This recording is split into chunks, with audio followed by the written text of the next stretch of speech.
the Starkfeld electric automatic shaker. The company sent this to me so I could check it out.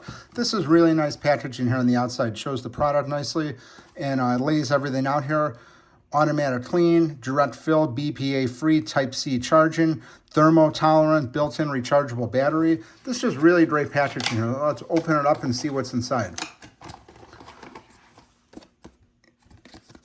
Just shows you a little bit about the company here. We'll open this up. We have the charging cable here. And just the user manual just tells you exactly how you're going to use it.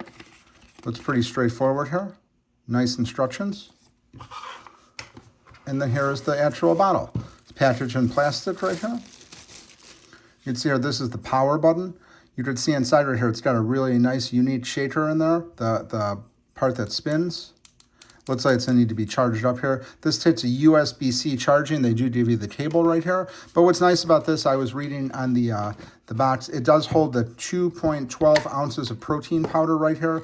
So you don't no longer have to mix it like on the go or whatever, wherever you're going to be mixing protein powder. It just does go in here. And then it's got a 20 ounce cup right here. So this is a really great item here. You can see it just shows you the sizes right here, how much you're going to be mixing. And then you can just feel the nice quality in here. So this is rated when you charge it up, it charges in under 2 hours, and it's rated to last for up to 60 days. So you're gonna get about 60 uses out of this if you use it every day, but you can just feel the nice quality in this shaker cup right here. It's made very well, very durable, BPA free, again, 20 ounces, holds the 2.12 ounces of protein, just a very high quality shaker bottle here. So definitely want to check this out. This is what the top looks like right here. It opens up really nice and easy, and this is just a really high quality shaker item.